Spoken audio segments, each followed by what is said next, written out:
সব চলতে পারে, হিজবুত তাওহীদ চলতে পারে না, কুফরি সংগঠন চলতে পারে না। তাদের রাস্তাটা কোরআন দিতে হবে, কোরআন দিতে হবে। সেলিম ভাই আসতেছি নোয়াখালীতে, আপনার নারী কর্মী যতগুলো আছে নিয়ে আসেন, জিহাদ করবো ইনশাআল্লাহ। হিজবুত তাওহীদ, আমি তো বলতে চাই এদের বিরুদ্ধে বক্তব্য মিটিং মিছিল না করে দুই সাইডটারে যদি জব করে ফেলাই ঠান্ডা, ঠিক না বেটি? হিজবুত তাওহীদের সেলিমদেরকে কবর দেওয়ার আগে ঘরে ফিরবো না।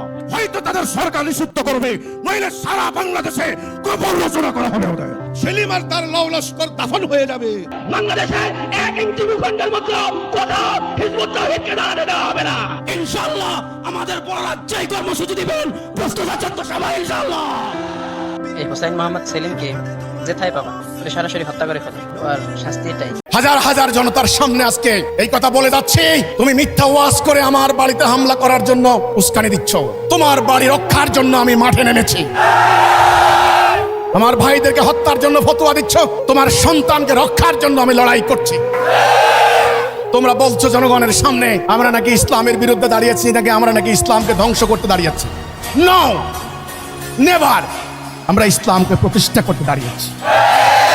আজকে ইসরায়েলি নারীরা সামরিক ট্রেনিং নিয়ে জঙ্গি বিমান চালিয়ে মুসলমান নারীদেরকে হত্যা করছে, আর মুসলমান নারীরা আজকে পালাচ্ছে। আমার এই কথার উদ্দেশ্য কি ছিল? আমার এই কথার উদ্দেশ্য কি পর্দার বিরুদ্ধে ছিল?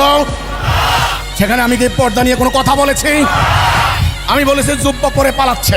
এই কথা কেন বলেছি?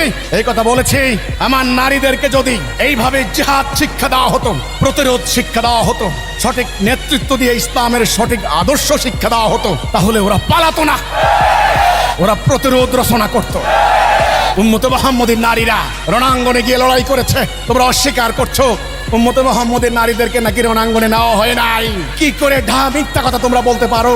এই মিথ্যাচারের কারণে, মিথ্যা ফতোয়াবাজির কারণে লক্ষ লক্ষ নারী আজকে বেজ্জত হচ্ছে। কাজেই আমার কথাকে টুইস্ট করে মিথ্যাচার করিও না, আল্লাহর চূড়ান্ত ধ্বংসের জন্য অপেক্ষা করো।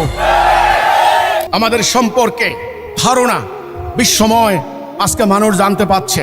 আজকে হিজবুত তাওহীদের আকীদা কি, আলোচনা কি, হিজবুত তাওহীদের কর্মসূচি কি, দুনিয়ার মানুষের কাছে আজকে পরিষ্কার। হে মানুষ, বাঁচতে চাও তাওহীদে আসো। হে মুসলমান, বাঁচতে চাও তাওহীদে আসো। দাজ্জাল চলে এসেছে, দাজ্জালের তাণ্ডব শুরু হয়ে গিয়েছে, এখান থেকে তোমরা বাঁচতে পারবে না। আসো, আল্লাহর মনোনীত ইমাম চলে এসেছেন, আল্লাহর মনোনীত আন্দোলন আল্লাহ পাঠিয়েছেন, তোমরা তাড়াতাড়ি আসো। আল্লাহ ছাড়া কাউকে ভয় করবেন না।